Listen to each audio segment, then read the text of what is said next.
Hello, hello. Welcome to the news. This week, we have news of new aircraft releases, betas, roadmaps, and even a rant.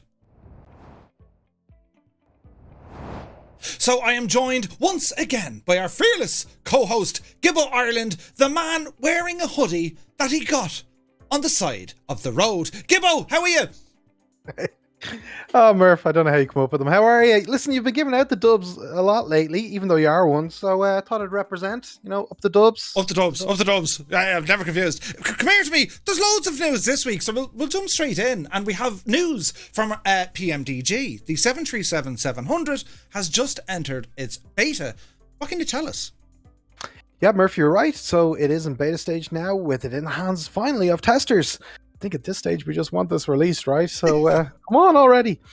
Unfortunately, those testers are embargoed, and PMDG tell us that normally their embargo periods last through a few build versions till that they know the product is stable, and then they pretty much let the testers loose without much restrictions. So I think next week is when we might expect a couple of videos to be released on this from PMDG themselves.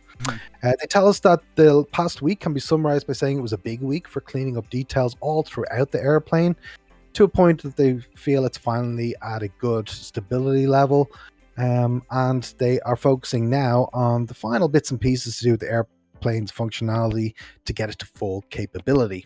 An interesting mood shift perhaps from PMDG with their next statement, where they say they go on to search for distinct platform PMDG issues that fit into a group of issues that arise from their own lack of familiarity, lack of understanding, or lack of experience with the Microsoft Flight Sim platform. So a bit of humility there from PMDG, which is nice. And then you can see here, Murph, what we see is some custom lighting. So you can see the reflections on the body of the 737 here look phenomenal. And in the next screenshot, we can see a hood. So the hood is finally there too, which obviously provides improved guidance and easy glanceable information. That, of course, is particularly useful in IMC conditions. So yeah, it's very, very close now at this stage. As you look at the cockpit, though, I have to say, it looks so complex. I am a little worried about performance. So I do hope they spend a little time on optimizations before release. I'm just thinking that as well. There's a lot of screens, and like when the DC-6 came out, it kind of had an issue whereby outside it was fine, but inside the flight deck, the FPS took a bit of a battering. Now, there was all sorts of jiggery pokery. You can go into your dev menu and mess around with a few things and actually get that FPS back. So yeah, look, it'll be interesting to see it, but I just can't wait for this plane. Give it to us now in its raw, unprocessed state. We will love it. We will talk to it and even sing to it. But I can't wait. We're talking hopefully weeks here. And yeah, I can't wait to get this plane. So moving on. It is the happiest looking plane in all of Microsoft Flight Simulator, the NX Cub. And well, it's gone to the dark side. This is the monster NX Cub. What can you tell us about this, Gibbo? Yeah, Murph, this little cubby is like a boy racer, right? It's like a Honda Civic or a Fiat Punto. Just love to mod it and change it and tweak things. So GotGravel have got their hands on this one, and they're calling it, as you say, the monster NX Cub. So what this is essentially an X Cub with tricycle gear for those looking to avoid the perils of a tail dragger configuration. And they picked up the stock aircraft and implemented the usual adjustments to do with the flight model, as well as upgrading the engine. It now has a 215 horsepower engine. And you can see here, Murph, it's got a NOS system for instant power injection. Yeah, it's so cool. And that provides you with an additional 100 brake horsepower, which is particularly useful for those difficult, short takeoffs and landings or emergency climbs. This means that the Monster NX Cub is capable of flying at over 130 knots with a maximum altitude of 14,000 feet. And it comes with the usual Garmin G3X avionics, and it's available for free right now at flightsim.to. Nice. That's fantastic. I think you were telling me as well, this thing can take off in like under 200 feet, is it? 120 feet, yeah. That's bananas. Do you know what I mean? You sneeze, airborne, there she goes. But that's going to be a lot of fun. Let us know in the comments below, guys, if you want to go flying of these things on an upcoming stream. But moving on, Gibbo, we have news here from one of our favourite developers, SimWorks Studios. And they're entering a partnership with a developer called Pilots. This is, of course, the de Havilland Dash 7. What can you tell us? Yeah, it kind of is the big brother, isn't it, to the smaller Twin Otter, which certainly shares a lot of similarities. It's just a lot bigger, with 4 engines, right? Yes, we have an announcement from Simworks Studios who tell us that the Dash 7 turboprop regional airliner is a 4-engined passenger aircraft known for its legendary short takeoff and landing performance. Where Simworks Studio will be the ones creating and developing the aircraft's 3D models, animation systems, and flight dynamics, with pilots really working on everything else. So yes, I mean, Simworks Studios, after the phenomenal Kodiak 100, which we love, and pilots who I think we know mostly for scenery add-ons, and more recently for their announcements to do with the Boeing 314 Clipper from Microsoft Flight Sim, which we were expecting last summer. Haven't heard much of that, by the way. But yes, it's a partnership definitely worth looking closely on. Do you know much more, Murph? I may have picked up the big red telephone.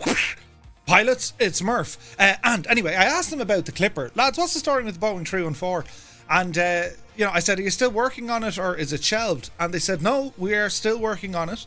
And we hope to have it released before the Dash 7 comes out. So any of you guys who are looking forward to the Boeing 314 Clipper, it's still very much in production, and fingers crossed we're going to see it this year. So that's huge news. But look, talk about a dream team of developers. I mean, there's such high expectations now for this Dash 7, and it's a phenomenal looking plane as well. So I can't wait. So early days yet, but still very good news.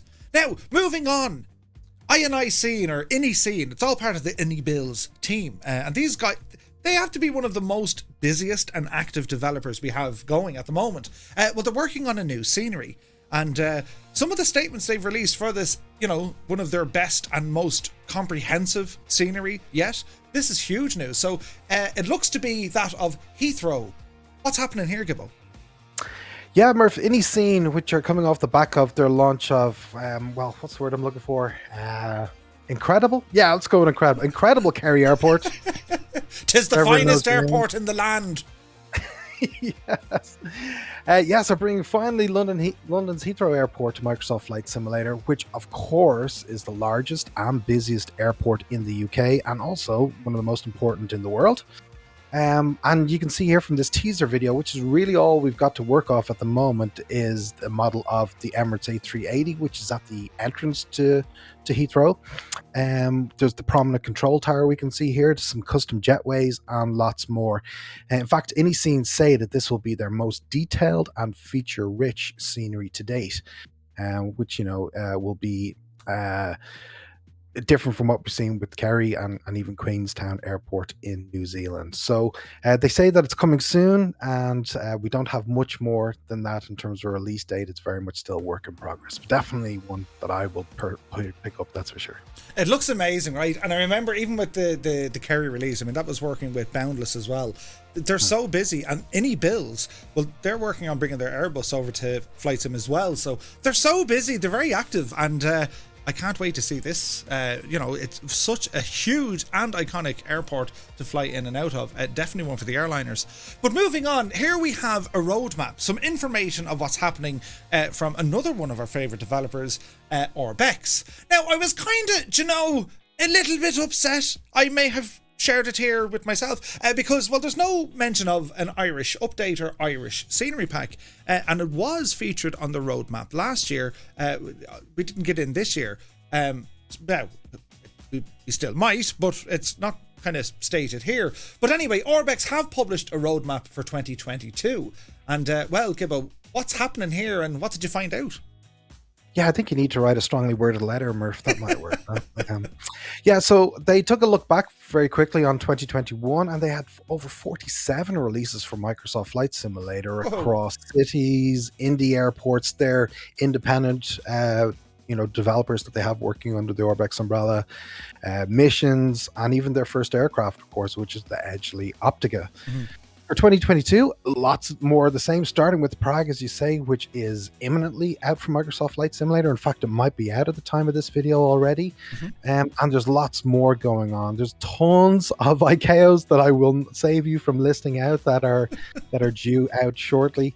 Or at least this year is on their roadmap. They also want to move a lot of their PC-based landmark products over to release on the Xbox. They want to improve a lot of the meshes to do with New Zealand, and they also have announced that they will do a new mesh for an entire continent of South America. Whoa! Finally, there's some other indie projects that are under their umbrella that they called out, including Stockholm. There's Oslo, and others such as Skiathos. Is that how you pronounce it?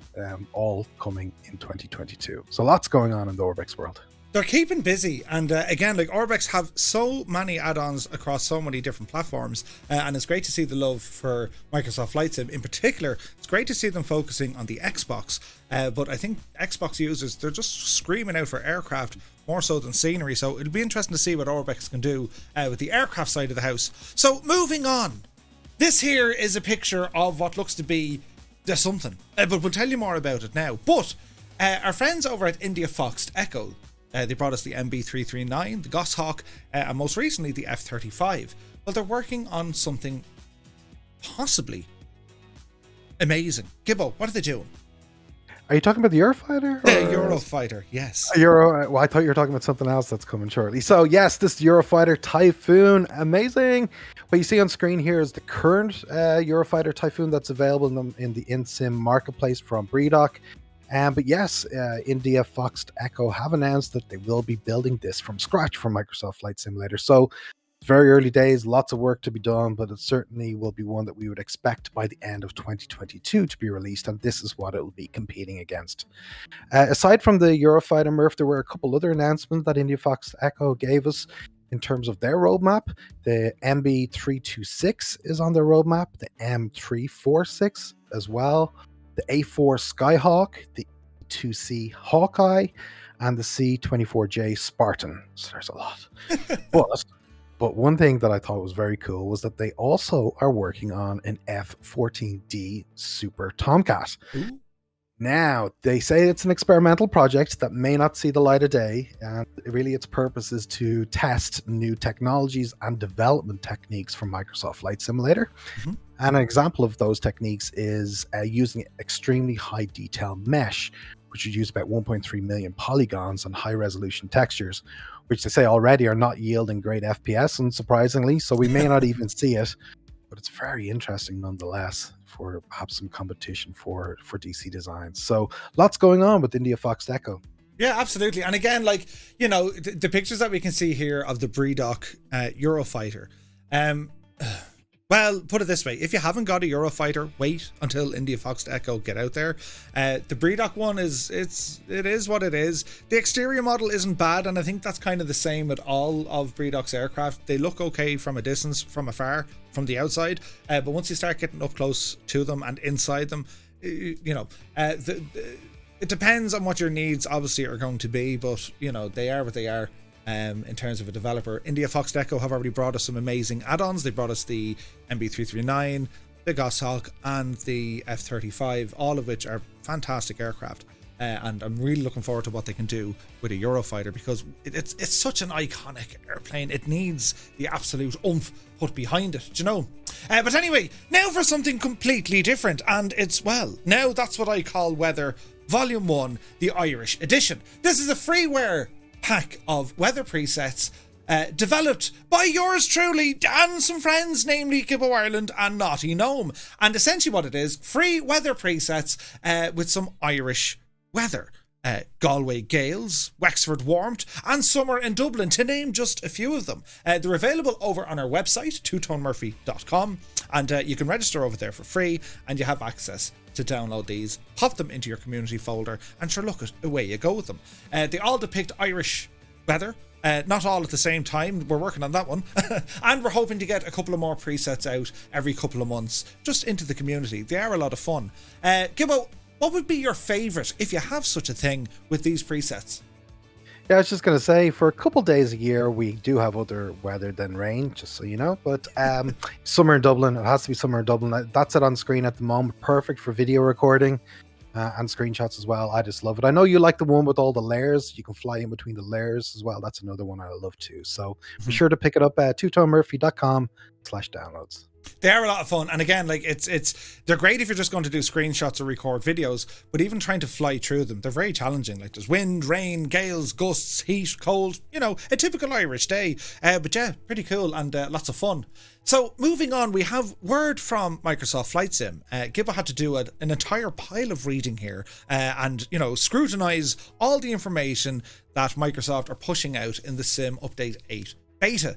Gibbo, what are they doing? But probably most importantly, what are they not doing? Yeah, well, I didn't bother reading, Murph. I thought I'd just put it on screen here so that you could read it yourself. I took the lazy way out. I can see blue writing. That grand. That's good. So this is a mid-beta update released just last night at time of recording as well. So this is an update to the original beta release. You can see on screen here just a handful of the things that are concentrated on, including FPS impacts, HOTAS 1 for the Xbox crashes, some aircraft improvements and VR improvements as well. So nothing too groundbreaking in terms of that mid-beta update. In terms of the wider Sim update, Murph, again, shortly on screen, you'll see me scrolling through quite a long list of changes that are coming with Sim Update 8. Again, for me, there wasn't anything too groundbreaking that really stood out that gets me too excited about this update, I've got to be honest. To call out just a couple things, there's a new marketplace interface. There's new private match game modes to the Reno Air races. There's new propeller simulations, but that's just for 3 aircraft, which are the 152, the Grand Caravan, and the King Air. And then there's a new Spotlight event landing challenge. So yeah, I have to say I'm a little bit disappointed because what matters most to me is multiplayer. I love flying with a group and the Fireflies and friends and so forth. And Hashtag 22 has been going on for quite some time now. And I know it's perhaps server side, but I'd really love if that could be concentrated on. Now there is hope on the horizon, of course, with Sim Update 9 supposedly being a bug fix orientated release, but that's still at least a month, if not 2 away. So yeah, that's really what I would have loved for some attention to be honest. Yeah, like, I mean, look, and make no mistake, I absolutely love Microsoft Flight Sim. It's the very reason this channel exists. It's the very reason our community is here. So don't get me wrong, I absolutely love the Sim. But I'm a little bit worried, right? Sim Update 8 was supposed to be focused on squashing the bugs and getting the Sim more stable, right? And then we heard, no, it's going to be Sim Update 9 and, we're going to do some other things with Sim Update 8. What the reason why I'm worried is they're adding more features to the Sim, and some of the fixes that they're bringing out are temporary fixes. No one has mentioned we want to see a crash report. If the Sim actually crashes, will it generate a log that the user can figure out what caused it, thus helping the user to be able to figure out maybe they can fix it without having to get onto Zendesk and all this other stuff. When it comes to the servers, they're still a mess. Like, they're a total mess. And it's interesting to see that, the Reno race is getting a little bit more of, customization, whereby you can now have closed groups, change the weather, all this kind of stuff. But the main open multiplayer is still in a bit of a jock. I mean, there's no model matching at all. I mean, if someone has a jet you don't have, they appear as some sort of a 747. And I just think, yes, prop wash physics are important to have. Yes, little extra switches that do things and have a different sort of a marketplace. And then there was talk of like the world map. What is it? Your name here kind of thing. There's like, what's that all about? Like, guys, just make the thing stable first. Just get it to a stage whereby, listen, this thing is bulletproof, it's rock solid, and it works. I mean, the Xbox users are having huge problems with the Sim still. And yet, here we are with a Sim update that's addressing some things, but there's nothing really coming from Microsoft or Asobo to say, we want to deal with these issues head on and actually figure them out. A simple log, a crash report, whereby the user can identify what caused the issue. It can point to an add-on from a third party. It can point to Microsoft's own product, in which then you can either maybe uninstall it and still be able to enjoy your Sim. I don't know. That's my opinion. That's where I see it. And, well, let me know if you agree or disagree in the comments below. It's still progress. Don't get me wrong. We're still getting updates and development from Microsoft and Asobo. It's just, it's a while, guys. Just fix the thing.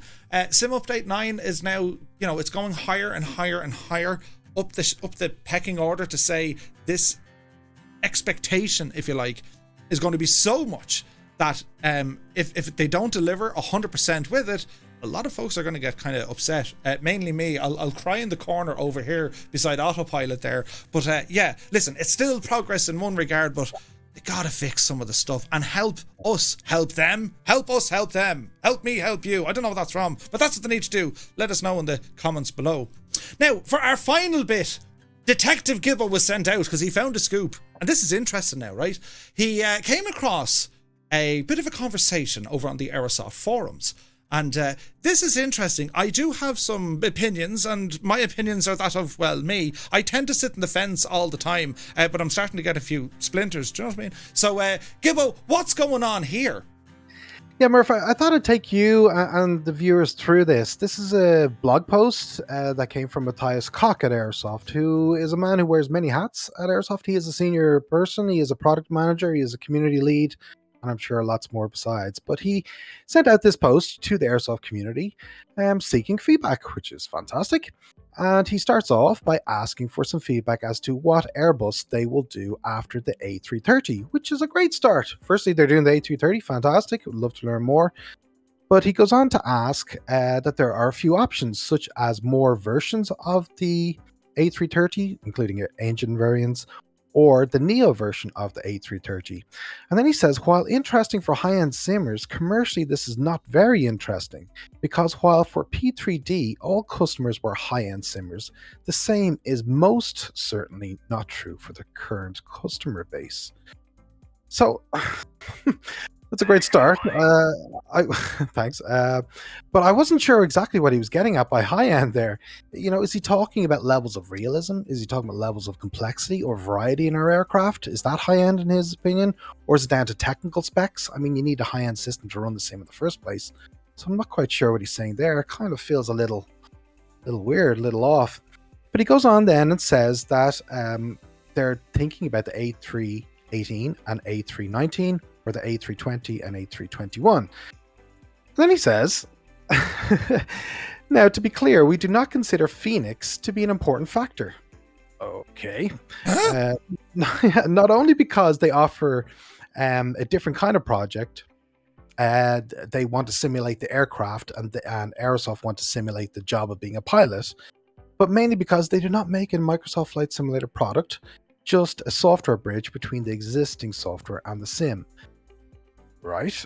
My job is to produce products that make money, and the market is simply totally different. Now, I've said on these videos, I love developer transparency, and look, we're not naive here in any way, shape, or form. We know all developers are for-profit organizations. Money matters. The financial stability is important. But for it to come out in this way is just very, very interesting. He goes on, there's more.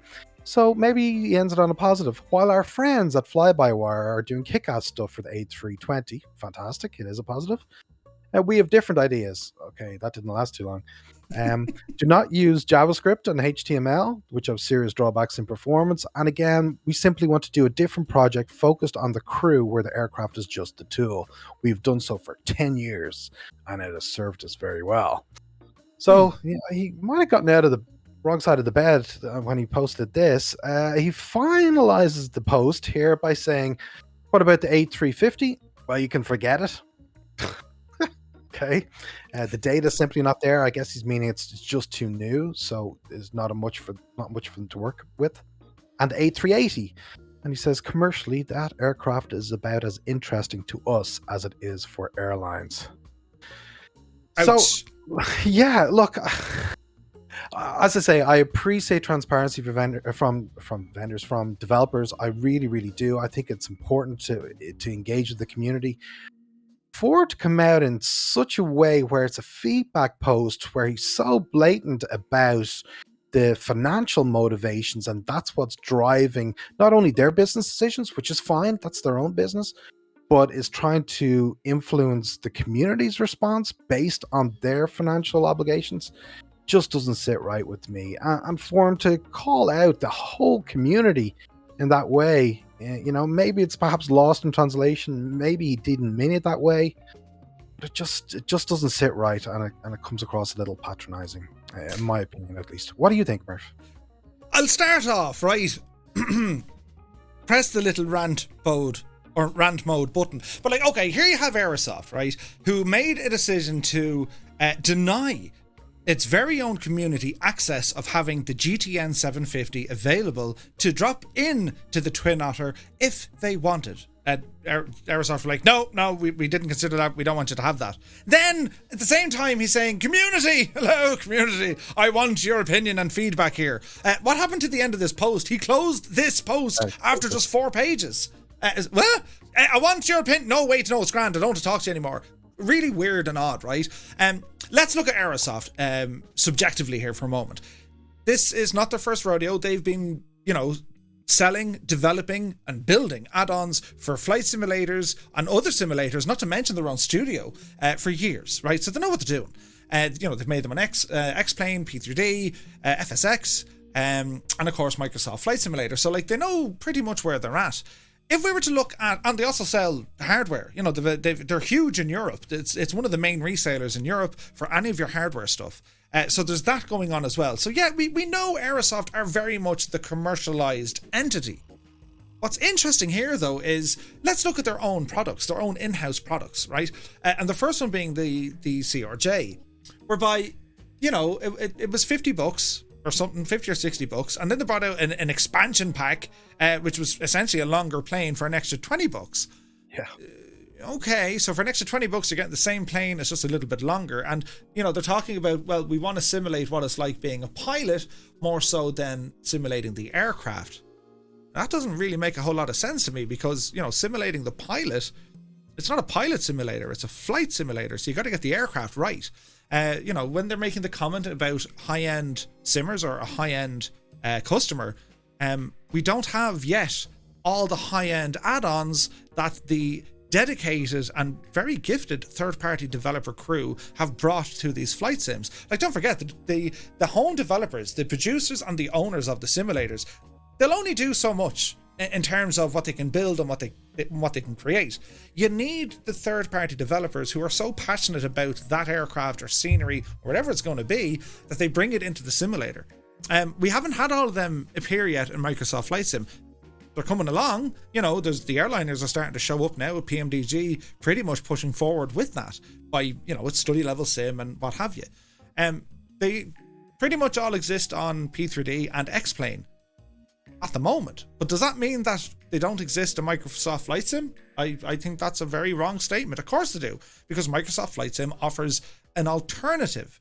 And that's the thing. That's what flight simulation is. That's what all of these flight sims are. These people are saying, oh, this sim is better than that sim because I have red hair. It means nothing. Every simulator for the user should be able to do something. And I think with Microsoft Flight Sim, it is the most I've ever seen. It's so accessible in terms of out-of-the-box scenery, next-gen graphics, and slowly but surely the coding and the sophistication, if you like, it's getting there. So I think this is really, really strange to come from Aerosoft. I mean, I understand they're a commercial entity. Yeah, they got to make a few bucks. That's what they're doing. They're in business. Fly-by-wire are a huge agreement between hundreds of different developers. That's for free. They're so passionate about that product. And then, to bring Phoenix into all of this, we haven't even seen that thing yet. Yeah, we know what it looks like, and I haven't flown it. So we don't know how good or how bad it is. So why compare to something that hasn't been tried and tested yet? It seems a bit weird. So look, I definitely think this is a great scoop. I think it's really, really odd communication coming from Aerosoft. Like, what's the agenda here? Like, what do you guys think watching this video? Would you rather support developers who are passionate about the aircraft, or would you rather support developers who are passionate about the profits? It's not to say one is better than the other. But put it this way, those who focus on the profits, they know if the aircraft isn't going to be good enough, they're not going to see the profits. So they're going to have to make an acceptable standard of aircraft for us to use and to purchase, and then they get the commission. At the same time, you have those who are so devoted to the aircraft, getting every single bit of detail that they can possibly get in there based on their ability or even the capabilities of the sim. What do you guys think? Let us know in the comment section below. I just think it's really weird and odd. You know, you're not getting an A350. For sure, didn't Fly Factor do one? You know, you're not getting the A380 because it's not popular. Have you ever seen as much demand for an A380 from fly-by-wire? You know, we might give you the 318 or the 319. What's the point? You know, there's other things you can make. And then, like, getting on about the Aerosoft products, the Twin Otter, I mean, it was overhyped. It took a long time to produce, and it still has bugs. Okay, Aerosoft, that's interesting. We'll leave it there, so. But anyway, a good find, Gibbo. That's a bit of drama now after Valentine's Day. I set off the fence, Murph. Boy, you did. You certainly did. We're going to the pub. Right, anyway, that's the news for this week. Let us know what you guys think in the comments below. I mean, it is interesting and it's kind of weird. Like, there's stuff happening on Microsoft, there's stuff happening with Aerosoft. At the same time, there's still progress being made. And it's still good to get this information. I mean, it's at least we kind of know what they're thinking.